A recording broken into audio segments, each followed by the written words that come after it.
Hello, my name is Nathan Silimon, and I'm doing my field observation in youth sports on a basketball game at North Miami Beach Senior High School. It is 7:30 p.m. at night with clear skies. This is a satellite view directly above North Miami Beach High School. As you can see on the map, Home Depot is directly in front of it. To the left of the high school, you have John F. Kennedy Middle School. On the bottom left, you have a few houses. And on the top right, you have a few apartment complexes. Before the game would start, we had a brief moment of silence out of respect for Kobe Bryant, who tragically died this week from a helicopter crash.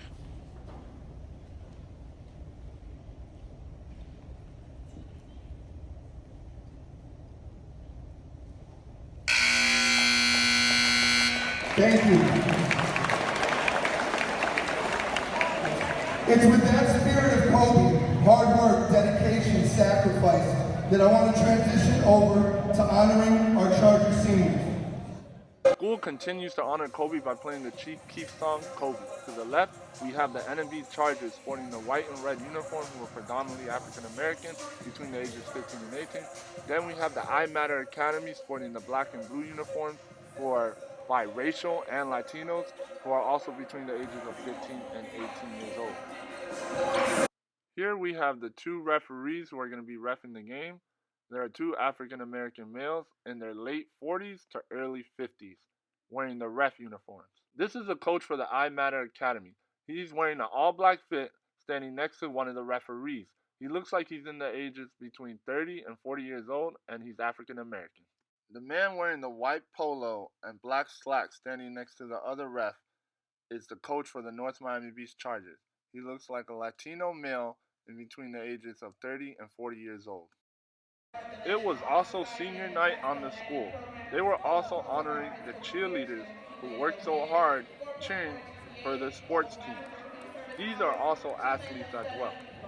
These girls range from 15 to 18 years old, sporting their blue and red cheerleading uniforms. The girls were predominantly African American and Latino. Throughout the basketball game, the North Miami Beach High cheerleaders would cheer for their home team whenever they got the ball, scored, or did a good play on the game. I don't want to get this. Oh, look at Lydia. There were a lot of spectators at the game, ranging from 200 to 250 people from all ages. You had children, teenagers, and middle-aged adults, which mainly consisted of African American, Haitian American people, and very few Latinos. The basketball game was very competitive, both teams being very physical with one another while trying to defend or score the ball. The coaches were both very animated as well, hand signaling and yelling strategic plays for their players. Referees, players, and coaches were always in communication throughout the game. The spectators also played a part by cheering loud when a basket was scored and even heckling the opposing team.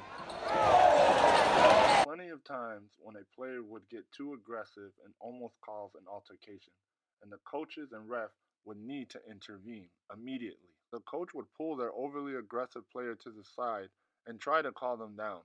The ref would do too.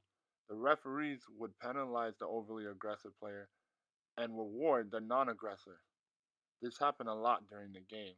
It was getting quite heated. Are organized programs worth the effort? Absolutely, especially with professional adult supervision. Chapter 4 in the book gives a great example for this reason. The Lord of the Flies reference. When there is no adult-controlled activities, chaos can ensue. The clip that I'm showing can verify this. At the end of the game, both teams line up and clap each other's hands for good sportsmanship. Some players are still not happy with one another, for whatever the reason, and potential violence erupts. But it is diffused by the adults separating the teams. Look at that. Look at that.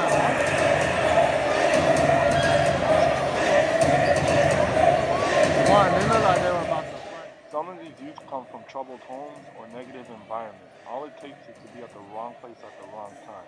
Youth organized programs so children can find a purpose, a hidden potential they might have, develop skills, create friends, bonds, and leadership.